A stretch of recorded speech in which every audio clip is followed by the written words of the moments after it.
where we examine the podcast story of women who resisted oppression and reshaped history.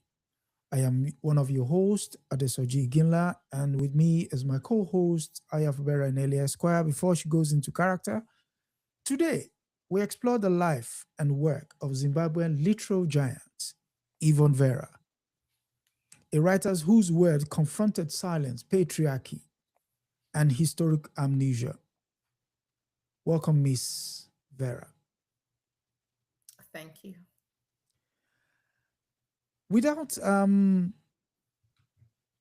pushing the envelope too far in, one would say your literal authorship has been defined by the ability to write about taboo subjects. But before you go into it, could you just give us a brief background of who Yvonne Vera is?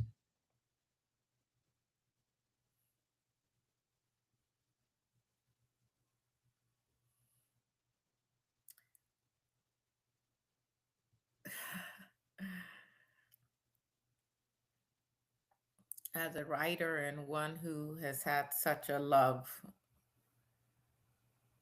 loving and long relationship with words, this should be a very easy question for me to respond to. But I also lived my life in such a way that I did not often share about my personal life. And Oh, so this is rather uncharted territory territory. in terms of not knowing my own life, obviously, but in how much I am willing to share at this time. There are, of course, bits and pieces that have emerged as people have shared about their relationships with me since my passing, including a book that my mother, Erica Guetai, authored, as well as a book that's a compilation of reviews and interviews and thoughts on my work, interviews that were conducted with me in a book called Emerging Perspectives on Yvonne Vera. I'll actually hold up that book for you at this time. Okay. So I will share some of the things that, with a little digging, someone would be able to find for themselves. Um, First, I guess I would start with one that was most shocking for many people, including those with whom I corresponded with quite frequently. Many of my friends would say that I was quite the prolific writer, not just in terms of my public work, but in keeping contact with my friends. And many were surprised to find out that my death was a result of AIDS related meningitis. Looking back, some of them recognized times when they met with me and I seemed a little tired, but they were not aware that I had been living with an HIV positive status. And some of them have since written about how they are using my life and even pictures that they have of me to try to destigmatize that disease, that people can live very full lives, even while being HIV positive. Hmm. So I was born on September 19th in 1964, and I was born in Bulawayo, which is in modern day Zimbabwe, Somewhere. Yeah. was known as Rhodesia at the time. And we will not go into great detail today about the origin of that name, although hopefully your audience is curious enough to Want to dig figure deeper? out Yeah, where yeah. that comes from. I will leave a hint, Cecile Rhodes. And in leaving that hint, feeling the heaviness in my body of the violence that even just mentioning that Mm, name, the violence that evokes in the cells in my body, and the violence that was inflicted on my people, and a particular kind of violence that was inflicted on women as they endured and survived the patriarchy, which mm, they still do today. I was born to Jerry and Erica Guetai. Well, I was born to Jerry Vera and to Erica Guetai. And my father moved to get a job, and soon after, my mother moved to join him.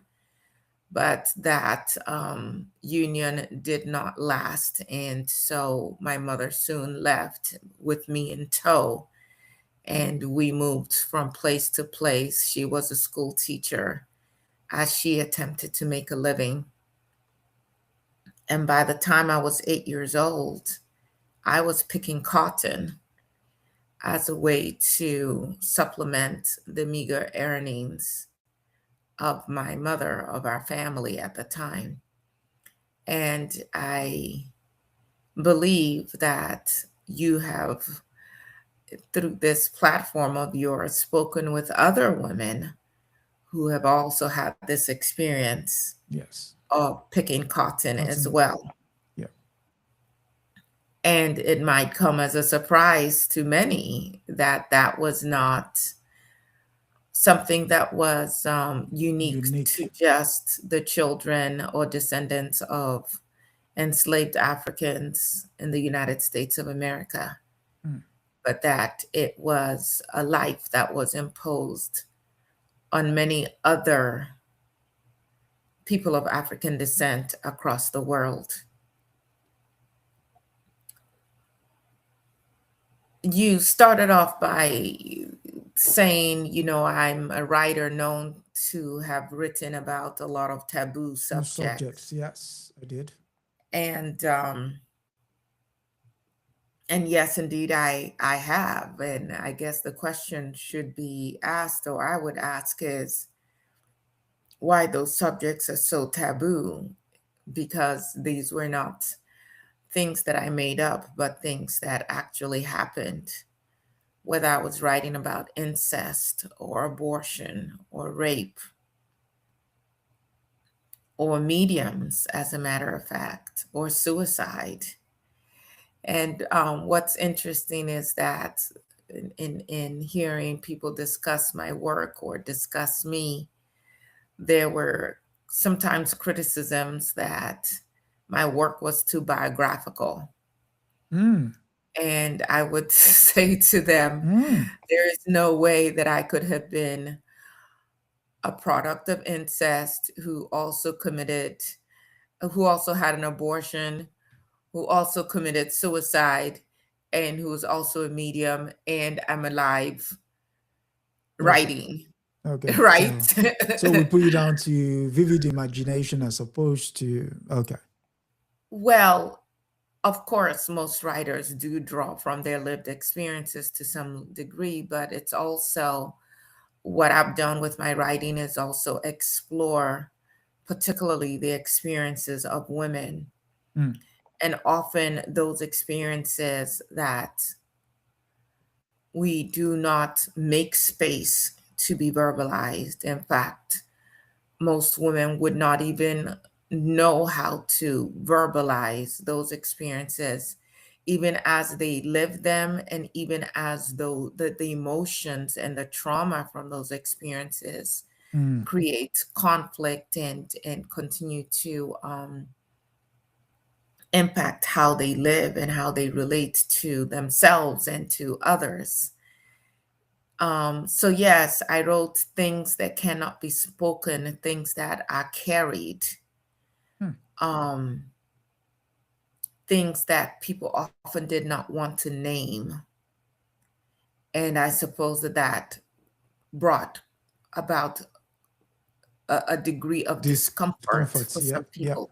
yep, yeah. But it was important for me in my writing, and all my writing was based in Africa, in Zimbabwe, to be more exact. It was important to me to write in that manner because we must recall our memories. Mm, We must not allow ourselves to be erased. And mm, our silence absolutely erases us. Um, I was very critical in my writing of both colonialism and nationalism, and the exclusionary effects of both these systems, the way they were gendered and the impact on women. And so even as we talked about freedom, how and independence, how women were truly left out of that conversation in terms of how we could live and how we could show up. And one of the things that I wrote, and I will share that with your listeners at this time, I wrote, the greatest hurt takes a lifetime to heal. mm, How long would it take to heal lifetimes of waiting that end in betrayal?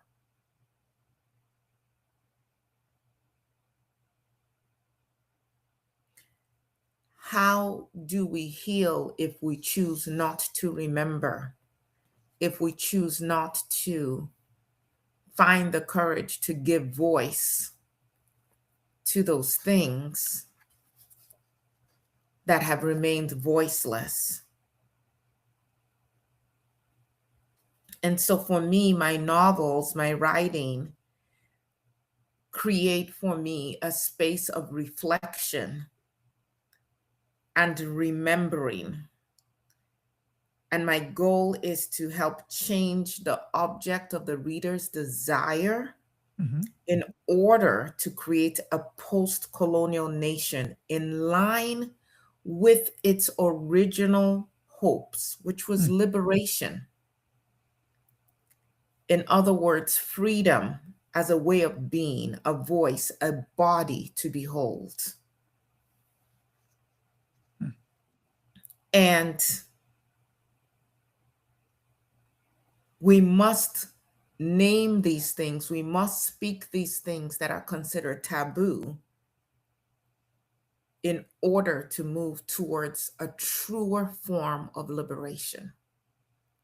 Because Mm. the erasure, the silence, will never bring about our liberation. In um, have you finished the thought? I wanted to pose a question, Yes. which stems from what you just said about not talking about taboo subjects. In Mm-hmm. your novel Butterfly Burning, you said Mm. something poignant. You said a woman's life is folded into two halves, one dead and the other living. Could you give some context to what you meant by that?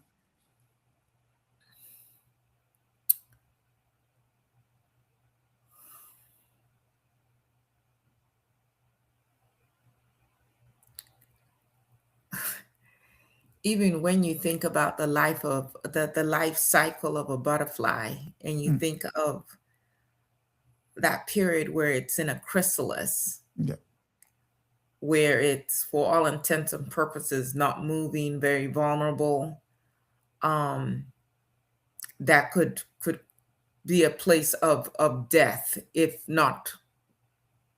it's not protected enough to get to where it becomes and is able to emerge as a butterfly.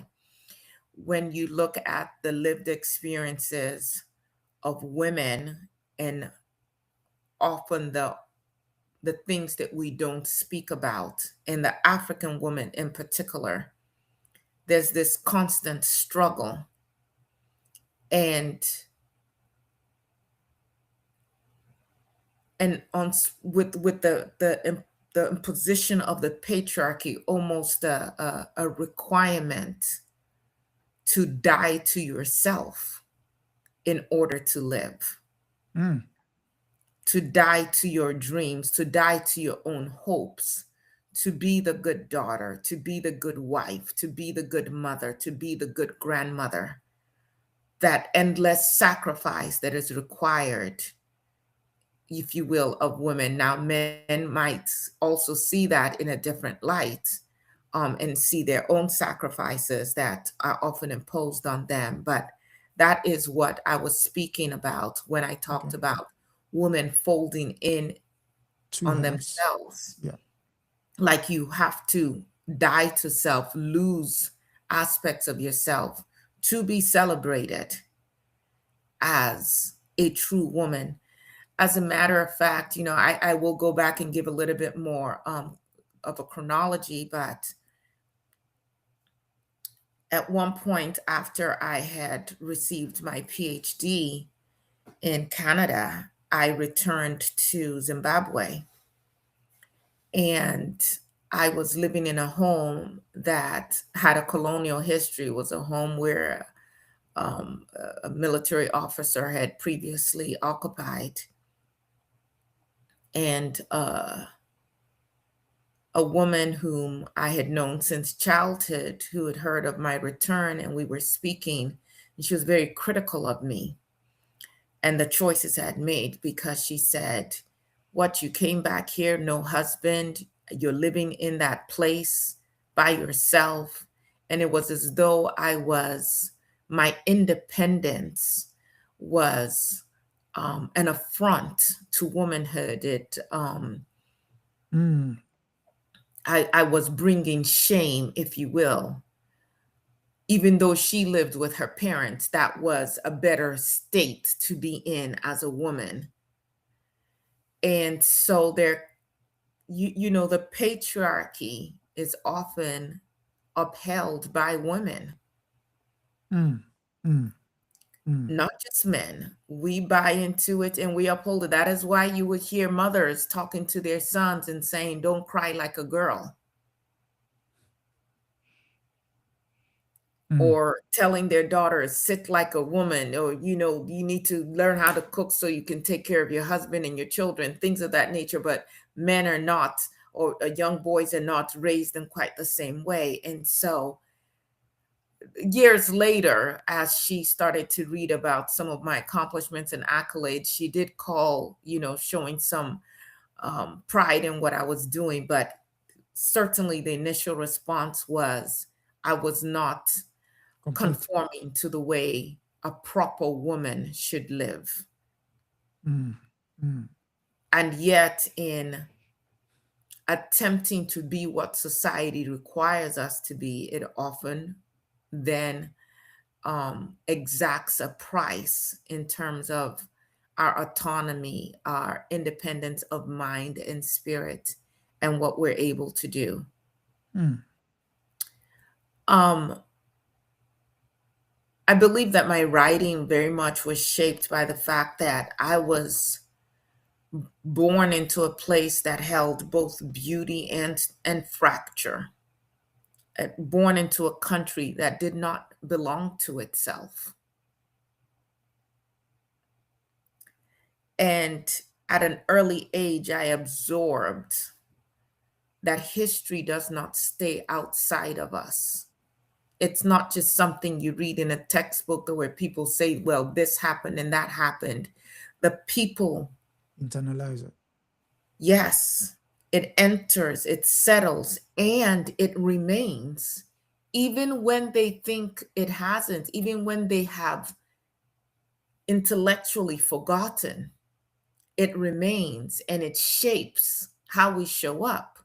Of course, my writing is in English, so that is very In clearly itself. Yeah. an example and proof, if you will, of the violence that was inflicted on us, that I'm not writing in Shona or in Debele.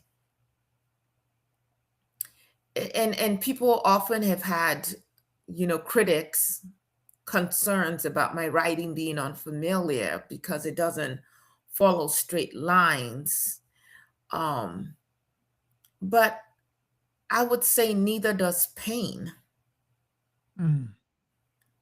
and neither does memory. The past is never still in the way that we want it to be. And it pushes up against and trembles beneath the present, Hmm. even when we're unaware of it. And so when I write when I'm writing my characters, I don't think in advance, oh, okay, this is exactly how it's going to work out. I get into my characters and I write with feeling, and I actually don't always know where it's going to go, where it's going to lead, but I write with feeling, and I attempt to place my readers inside of the feelings of the characters. My writings focus on the characters themselves, not this big grandiose plot, but the people themselves. And I try to get the women, to my female characters in particular, to emote and express those feelings which many women actually experiencing what my characters are experiencing will never mouth themselves. They will never speak themselves. And Hence I the ta- do it to guide my readers gently to have hopefully a better understanding of the experiences of women, not just women having this understanding, but all of humanity, men as well. And that perhaps that might lead to more meaningful dialogue as we all try to figure this out. And so my novels, my writing is never tied in a bow, in a neat bow, where all the questions are answered and everything is resolved, because I'm still trying to figure it out. I write what is hidden, what is denied, what is carried in silence. And to sit with an African woman who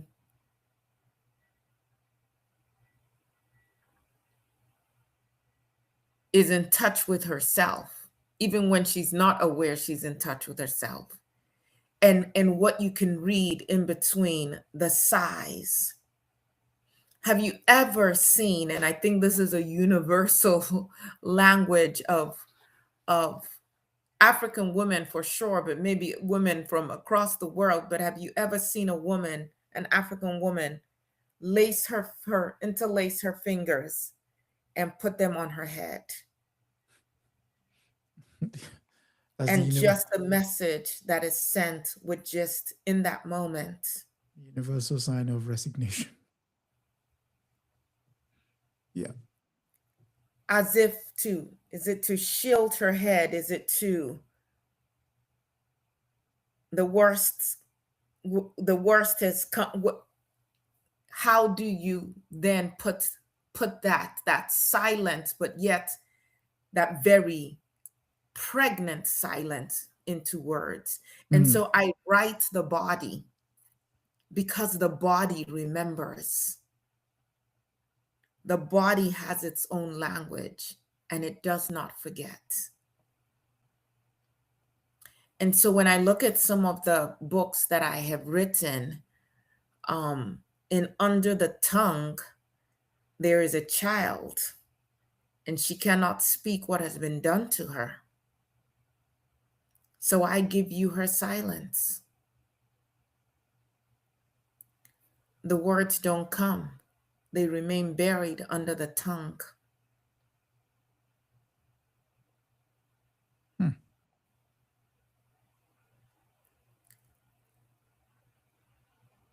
And if you sit long enough with the silence, as uncomfortable as it might be, you begin to understand that silence is not absence.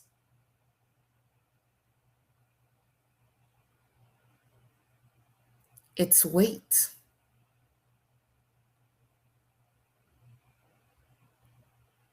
And so even as you read my work, how do you carry that into your life, into your interactions with people?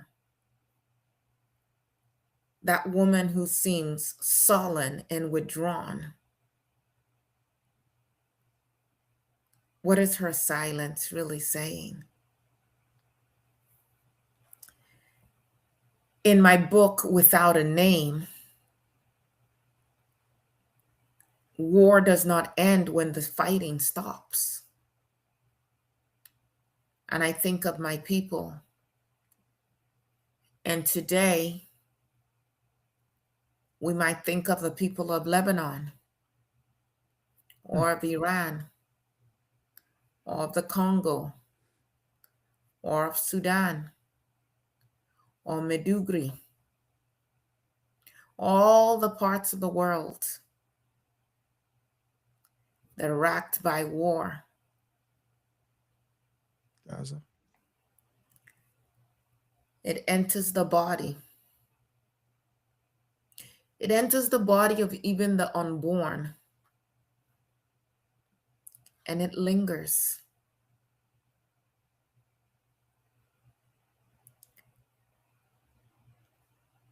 And of course, nobody, or let me rephrase, most people would rather not face this discomfort.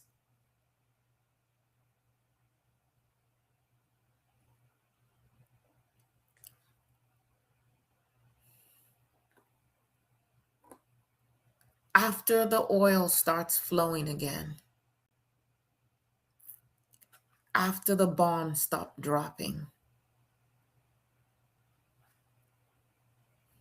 after even the rubble has been cleared and maybe new edifices erected,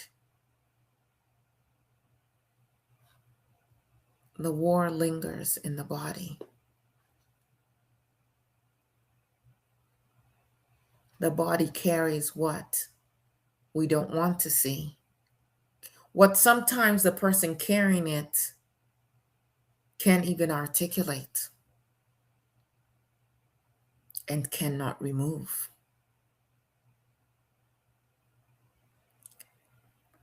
And there's a part of me that at this time feels almost compelled to apologize to your audience, because I suppose it would be easier to make you feel all happy and good on the inside. And maybe that's why some people struggled with my work and still do. But what is to be gained from the erasure, from the silence? Does it stop the wars? No. Recently, Dolores Huerta,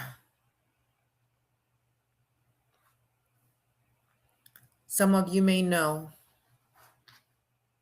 who fought for migrant farmers' rights. And she worked alongside Cesar Chavez, who many of you may see as a hero. And he was very heroic in many aspects. Dolores is 96 years old. And she recently put out a statement stating that she was sexually molested on a number of occasions by Cesar Chavez, resulting in pregnancies, and that she had those children and she gave them away to other families to care for. that she has since made her peace with those children. She has a relationship with them, and they have relationships with their other siblings, her other children she had. She kept silent because she did not want to derail the very important work that Cesar Chavez was doing. But apparently, it is coming out that she was not the only one. There were many others who were also sexually molested by him. I bring that up only to say that this silence never saves us. This patriarchy, this violence, this commodification of women, even amongst our heroes, somehow there's always this sense, not always, but it seems so prevalent, this sense, this right to women's bodies.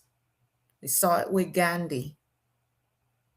You've seen it with the Epstein files, with Deepak Chopra, and so many others. And so I write, regardless of how uncomfortable it makes some people feel. Why do we only tell the stories of men in war?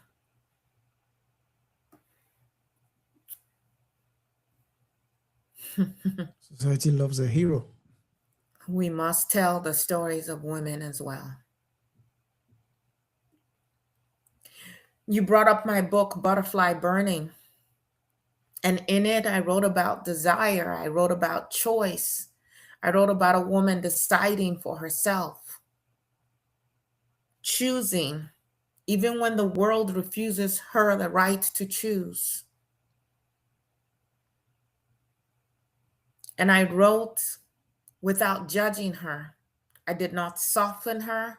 I did not try to explain her. I just let her exist as a full human being. Now the world may throw all kinds of epithets at her, label her with all kinds of words.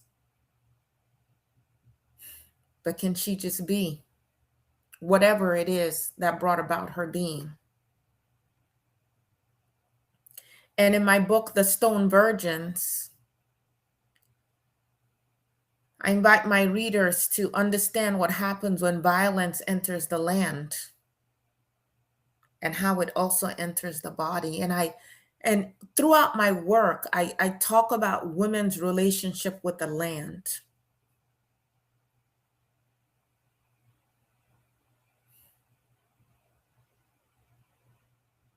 Credo Mutua talks also about Mother Earth. Talks about even this excavation of minerals and the raping of Mother Earth herself. How we dig into her and dig out her wealth and leave these gaping holes.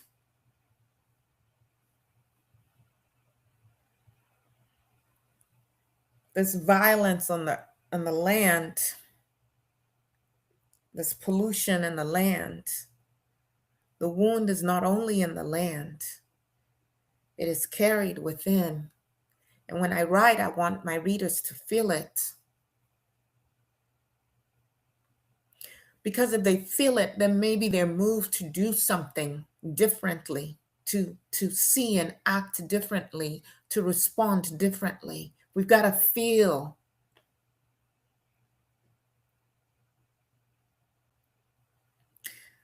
We want to believe history is just words, that thing that happened and it's over. But it's not.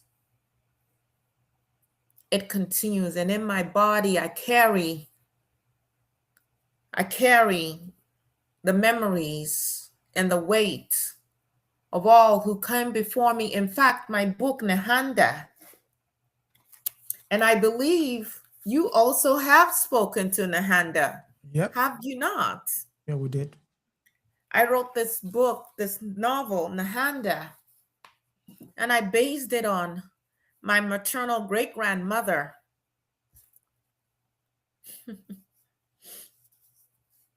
Masi Dengere. She was a medium and she was a healer.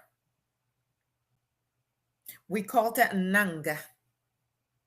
And she was a diviner. And she was so powerful that when they started opening the hospitals, the Western style hospitals, they wanted her to help bridge the gap between our traditional healing and the Western healing. And she would not leave her land. And so they gave her a motorbike. So my maternal great grandmother was the first woman in Zimbabwe, what area known as Zimbabwe today, who rode a motorbike, and she would ride her motorbike from our land to Harare, to the city, and do her work at the hospital and ride back. And I based this book on the stories of Nahanda, but also experiencing my great grandmother as a medium and just her power. And I recall a story about when my grandfather was beating up my grandmother, and my great grandmother heard about it, and she drove her motorbike. She rode her motorbike, rather. She rode her motorbike to where my grandmother and my grandfather were. And she took my grandfather by the cheeks and she pulled his cheeks and she said, "And if you ever touch my granddaughter again and I have to come back," well, her daughter, "and I have to come back." And my grandfather never touched my grandmother in that way again. And so for me also, when critics say, "Oh, she's been in the West too long and she's bringing Western feminism to her writing," these people are speaking, may I be so bold as to say, out of ignorance. You do not know our history. Women, African women, have been their own agents. We have been resisting, we have been fighting. It wasn't always this way, and we will continue to resist.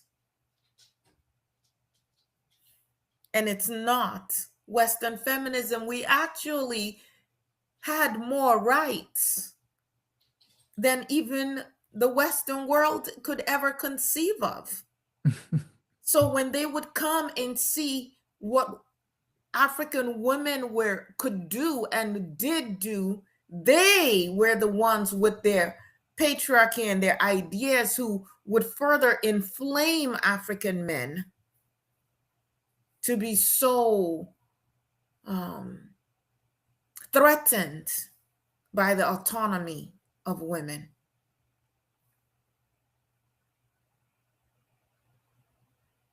And that violence of patriarchy, it continues. Oh, it feels like it's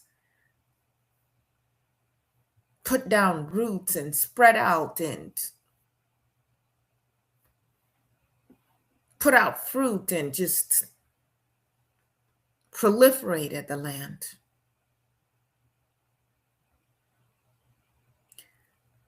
Now I was one of those children who loved to read. English was my favorite language, my favorite subject in school, and I was an avid reader. And when I started writing for me was life. In fact, I would typically write for 10 hours a day, taking breaks just to grab something really quickly to eat to keep my energy up. But writing was where I came alive. It was where I could feel. And I wanted always to be on my land, to be in Zimbabwe when I wrote. And I have many friends who say, you know, I can write anywhere, just give me a desk and give me a chair and something to write with. But there was something important to me about being in my land. And so After I graduated from high school, I taught for a while. I met a Canadian, and I went back and forth to Canada, eventually married him. I completed my undergrad degree and my master's in 4 years. And then I went on to also complete my PhD in 4 years. And when I was done with that, I came back home. Home is where I wanted to be. I did not want to be part of that African brain drain. It was important to me to be part of the work in my own land,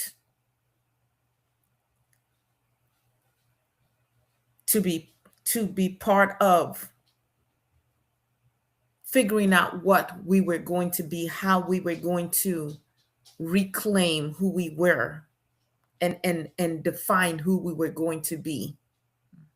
It was survival, it was necessity. And writing for me is a way of remembering what the world asks us to forget. What is it that the world is asking you to forget? What is it that when you sit down with perhaps your journal, you find yourself reticent to write for any number of reasons? That might be the very thing that you must write.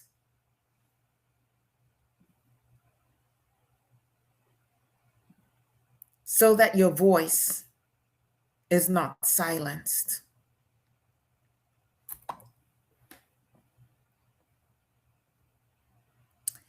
And so when people say my work is difficult or my work is too heavy, it's too much, I have to ask, too much for who?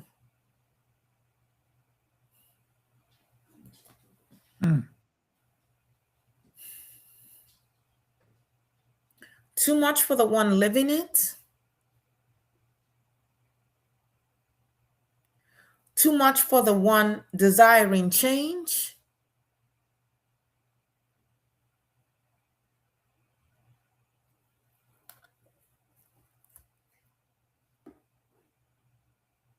Too much for the one looking for a way to survive, talk less of thrive? Too much for who? Like, how dare you, in your place of comfort,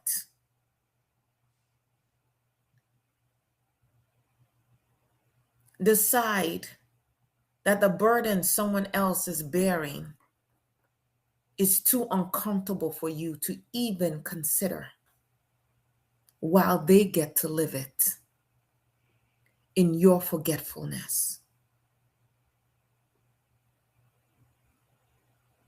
This is what I know. Truth is not excessive. Truth is exact.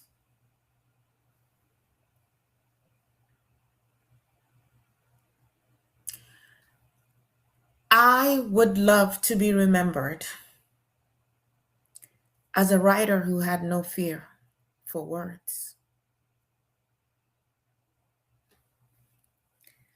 I didn't live very long, relatively speaking.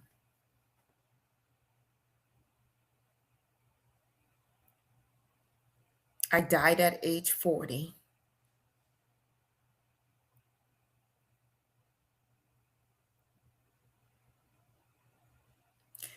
As I mentioned earlier, most people had no idea that I was battling an HIV positive status, or when it became full-blown AIDS.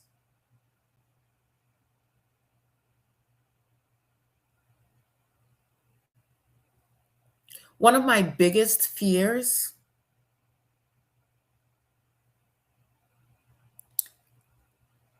was being in exile.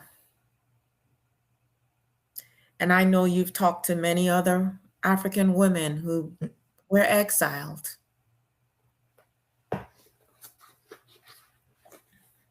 This violence.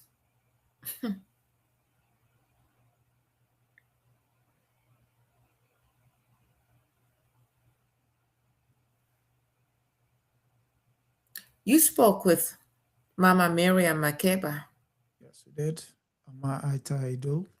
How do you heal the violence from not being able to go back to care for an ill mother or to participate in a ritual to send her to be with the ancestors?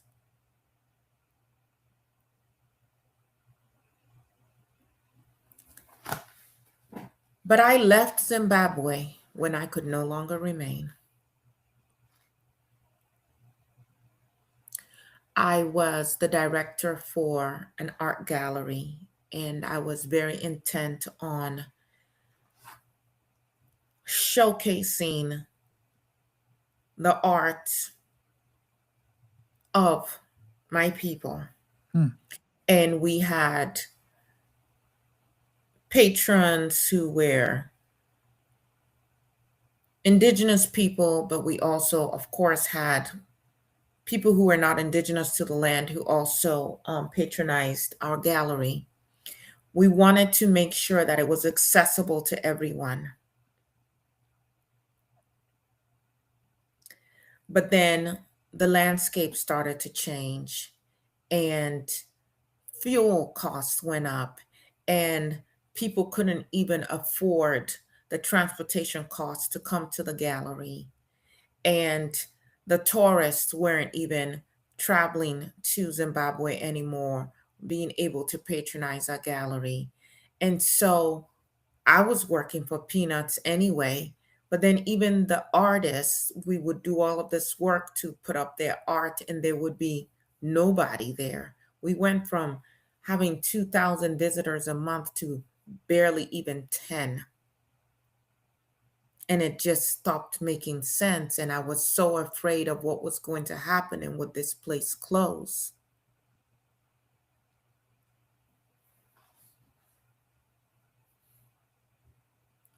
And the artists, because of all the persecution that was also happening, were fleeing themselves.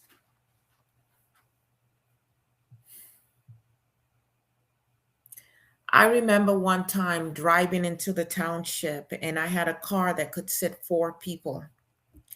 And as I was driving, I saw some women who were trying to get transportation to get into the city. And I stopped and told them they could come into my vehicle. And I drove them into the city. And when I dropped them off, they were trying to give me money. And I said, no, you don't owe me anything.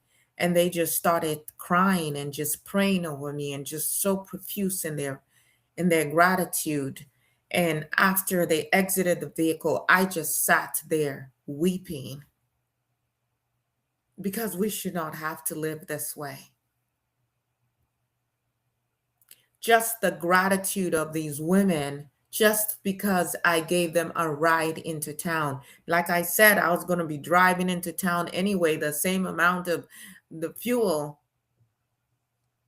But what it meant for them not to have to shill out what few shillings that they had. And if you ask me today what I would say to any leader of Africa, what advice I would give them, excuse me,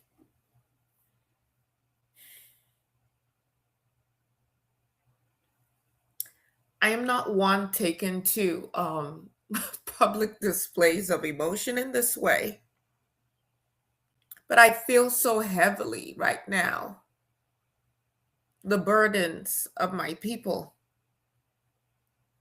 What I would say to any African leader is get out of your motorcade. Get out of your fancy dwellings and go walk amongst your people. See how they live. See what a day in their lives looks like. And you will make different choices.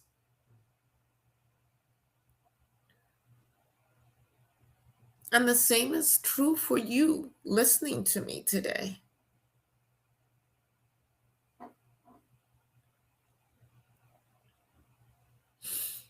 Excuse me.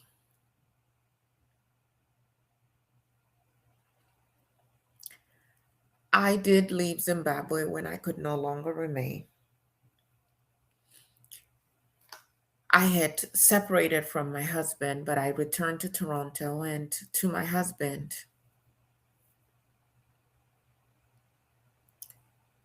and to a place where I could access a different level of healthcare.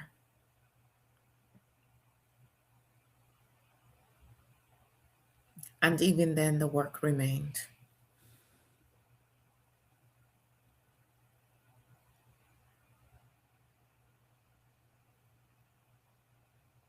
And even now, the work remains.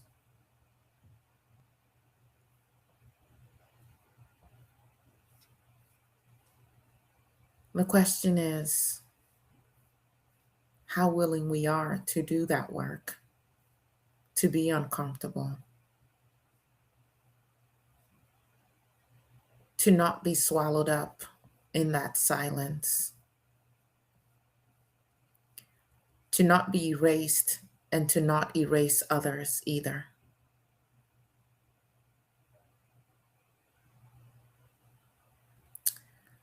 You know how I first got published? I I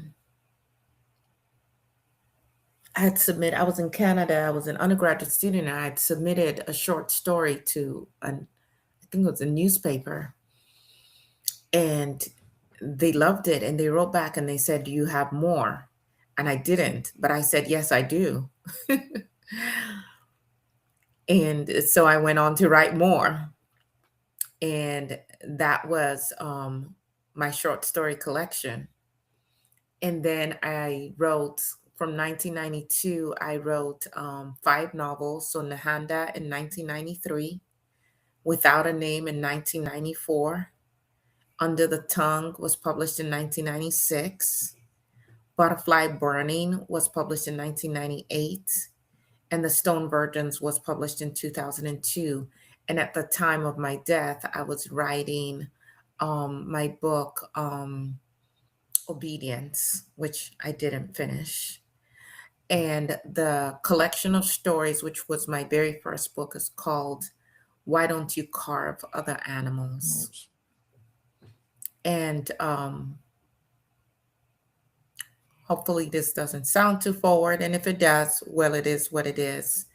I think my work is definitely worth reading. I would strongly encourage your listeners to read it and explore how it makes them feel. And hopefully it inspires them to write as well. Mm. I got my PhD in English literature. And while I was studying, I was writing, I was teaching, I was also becoming. I went to York University in Toronto, and I was married just once, and that was in 1987. Um, and that was to John Jose, a Canadian teacher who had first come to Zimbabwe backpacking, I guess looking for adventure.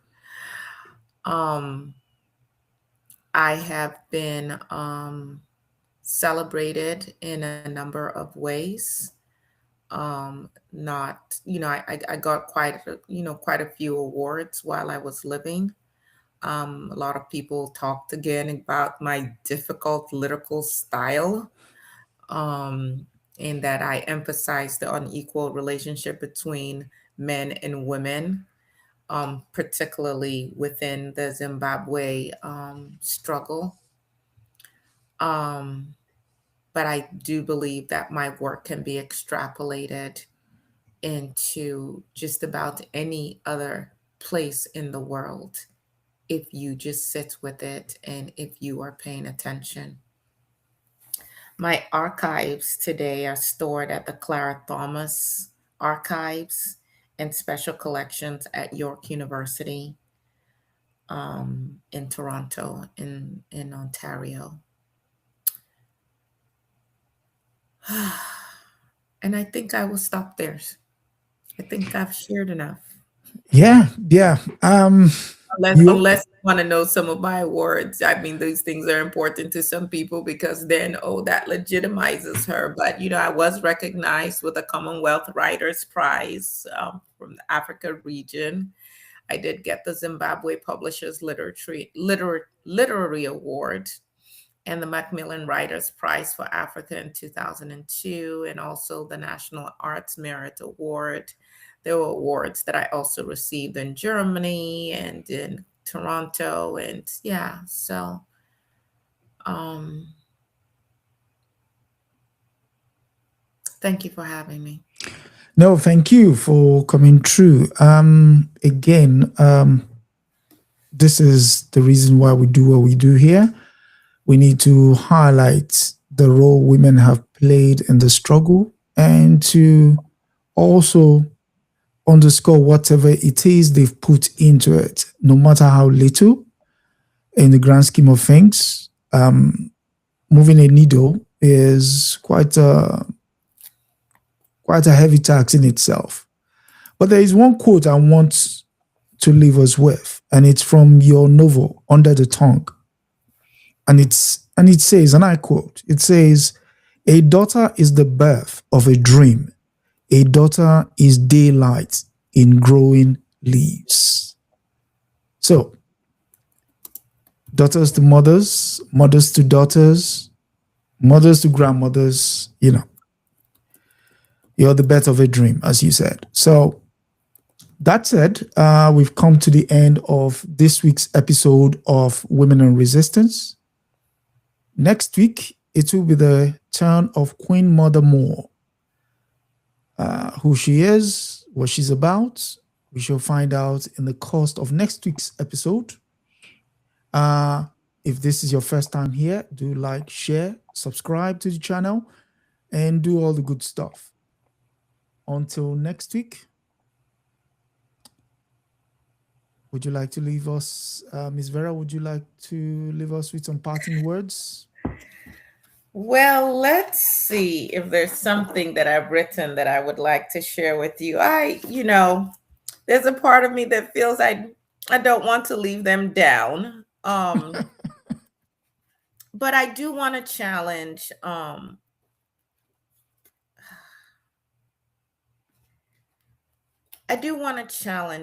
the women who are listening. Because as I said earlier, patriarchy has always functioned via women ourselves. And I think that it would be so powerful if we can at least start with ourselves to begin to dismantle this thing that is causing us so much violence. I also want to say this to all the women and to the men, to all of humanity.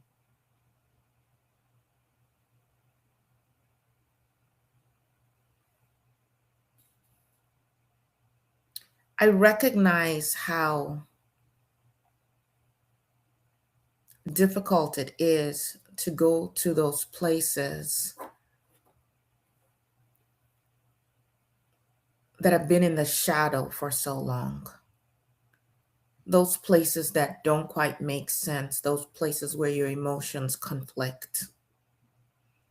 I think it's why Carl Jung would talk about doing shadow work. I think it's why so many of us deal with substance abuse or find so many ways to escape our lives.